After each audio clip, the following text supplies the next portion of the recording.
রঙের উৎসবে মেতেছিল ওরা, কিন্তু তারা বোধহয় ভুলে গিয়েছিল উদযাপনের সময় যে রং তো সে দেশে হারাম, রং খেলা তো দুরস্ত। করাচির একটি বিশ্ববিদ্যালয়ে ছেলেমেয়েরা হোলির আগেই হোলি উদযাপনের প্রস্তুতিতে মেতেছিল। চতুর্দিকে আবির আর আবির। এই ছেলে মেয়েগুলো ভুলে গেলেও তাদের শিক্ষা প্রতিষ্ঠান তাদের অপরাধ ক্ষমা করেনি, বরং চোখে আঙুল দিয়ে দেখিয়ে দিয়েছে কত বড় অপরাধ করে ফেলেছে তারা। দেশটার নাম যে পাকিস্তান, যে শহরে এই ঘটনা হচ্ছে সেটা তো করাচি। উদযাপনের সঙ্গে সঙ্গেই হিন্দু ছাত্রছাত্রীদের নামে জারি হলো নোটিশ, তাদেরকে শোকজ নোটিশ ধরিয়ে দেওয়া হলো। তাতেই ক্ষান্ত হলো না তাদের বিশ্ববিদ্যালয়। এরপর তাদেরকে আবার ওই ছাত্রছাত্রীদের নামে এফআইআর দায়ের করা হলো। কি মনে হচ্ছে একটা বিক্ষিপ্ত ঘটনা? আগে না মশাই, বিক্ষিপ্ত ঘটনা একেবারেই নয়, এবং এমনও নয় যে অনেক দিন আগে এই ধরনের নির্যাতন হিন্দুদের ওপর সে দেশে হয়েছে, মাঝে মাঝেই হয়। এর আগেও পাকিস্তানে হিন্দুদের ওপর এই ধরনের নির্যাতন বহু হয়েছে, তবে এর আগে তার বিরোধিতা খুব বেশি হয়নি। এবার সে দেশের প্রাক্তন সাংসদ মুখ খুলেছেন এবং প্রশ্ন করেছেন, হোলি খেলা কোনো উৎসব পালন করা, হিন্দু বলে তারা উৎসব পালন করছেন বলে তারা কি বিশাল বড় অপরাধ করে ফেলেছেন? পাকিস্তানে কি আইন নিষিদ্ধ যে হোলি খেলা যাবে না? ভাইরাল ভিডিও ছড়িয়ে পড়েছে গোটা বিশ্বে। সেখানে ছেলেমেয়েগুলো কি করছিল, কত বড় দেশ বিরোধী কাজ করছিল, সেই সমস্ত বিষয় গোটা বিশ্বের মানুষ দেখেছে। আর মুখ পুড়ছে পাকিস্তানের। ধর্মান্ধতার নামে ন্যায় অন্যায় সবকিছুই কি বিসর্জন হয়ে গেছে? মাত্র 2% হিন্দুকে এত ভয়ময়ক। একদিকে ভারত পাকিস্তান খেলা হচ্ছে, আমি তো বলবো পাকিস্তান যেন হারে, এবং পাকিস্তানের হারে প্রতিবার ভারত উদযাপন করলেও এবার পাকিস্তান যদি হেরে যায় তাহলে এই ছেলেমেয়েগুলোর নামে সেই জয় ইন্ডিয়ানরা সেলিব্রেট করবে। হিন্দুদের হোলি খেলা নয়, হোলি খেলার ইতিহাস সুপ্রাচীন। এই হোলি খেলা বা দোল খেলা একদিকে শ্রী চৈতন্যদেব শ্রীকৃষ্ণের যেরকম ইতিহাস রয়েছে, ঠিক সেভাবেই আকবর, মোগল সম্রাট আকবর, সেও তো হোলি খেলাকে বিভিন্ন সময় এনকারেজ করেছিল। এই ছবিটা আসলে কাল হয় পাকিস্তানে। পাকিস্তানে এভাবে অকাল হোলি, আমরা সাধারণত হোলি যে সময় খেলি, দোল পূর্ণিমা যে সময় হয়, তার অনেকটা আগে এই বসন্ত উৎসব, সেই বসন্ত উৎসব পালন করা হয়।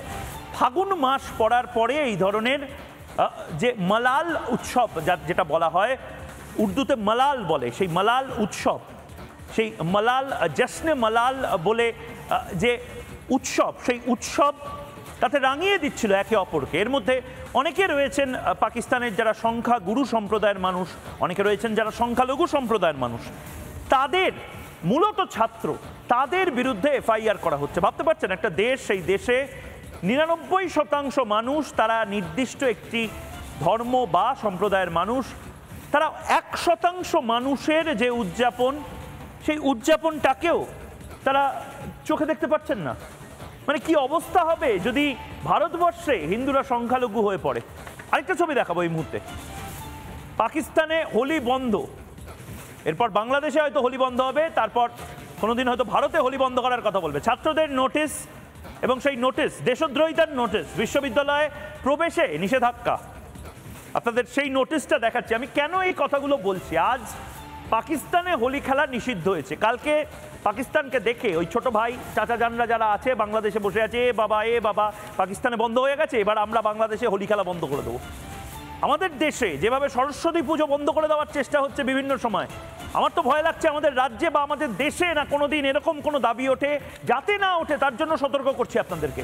এ ছবি ভয়ঙ্কর, সেই ছবি, ছাত্রদের নোটিশ, রাষ্ট্রবিরোধী তকমা, সেই তকমা, নোটিশ, সমস্ত কিছু আসলে হাড় হিম করা একটা বাস্তবতা আমাদের সামনে তুলে ধরছে। পাকিস্তানে হয়েছে, বাংলাদেশে হয়েছে, ভারতে যেন কোনোদিন এই ঘটনা না ঘটে। এই আশঙ্কা আমরা করছি, এবং সেই সঙ্গে সঙ্গে আশঙ্কা করলে আমরা কিছুদিন আগেই সরস্বতী পুজো তো দেখলাম, হরিণঘাটা থেকে শুরু করে আমাদের যোগেশচন্দ্র ল কলেজ, সেখানে কি কি হলো সেগুলো তো আমরা দেখলাম। ময়ূক, তুমি যে আশঙ্কার কথা বলছিলে সেই আশঙ্কাটা একদম উড়িয়ে দেওয়া যায় না। কিন্তু কোথাও গিয়ে এই যে বলছিলাম, এর আগেও তো পাকিস্তানে এই ধরনের ঘটনা ঘটেছে। পাকিস্তানে হিন্দু হওয়া কার্যত অপরাধের জায়গায় চলে গিয়েছে, কারণ সেখানকার যারা হিন্দু ভোটার তারাও রীতিমতো আশঙ্কার মধ্যে রয়েছেন, তারা কোন দেশে আছেন, আগামী দিনে তাদের ভবিষ্যৎ কি হতে চলেছে আগামী প্রজন্মের। এবং সেই জায়গা থেকে এতদিন পর অন্তত একজন যিনি প্রাক্তন সাংসদ, তিনি সোচ্চার হয়েছেন, সে দেশের 2% মানুষের মধ্যেও কেউ তো সোচ্চার হয়েছেন হিন্দু বলে তাদের উপর কেন নির্যাতন হবে, কেন হোলি খেলা হয়েছে বলে এই নির্যাতন হবে। কি বলেছেন লাল মালহি, জাতীয় সংসদের পাকিস্তানের প্রাক্তন, যিনি একজন সাংসদ, তিনি প্রাক্তন সাংসদ লাল মালহি, তিনি ঠিক কি বলেছেন আমরা দেখানোর চেষ্টা করবো যে তিনি ঠিক কি বলেছেন। প্রাক্তন সাংসদের টুইট, হোলি উদযাপন কি এখন অপরাধ? একদম পরিষ্কার একটা প্রশ্ন করেছেন, হোলি উদযাপন কি এখন অপরাধ?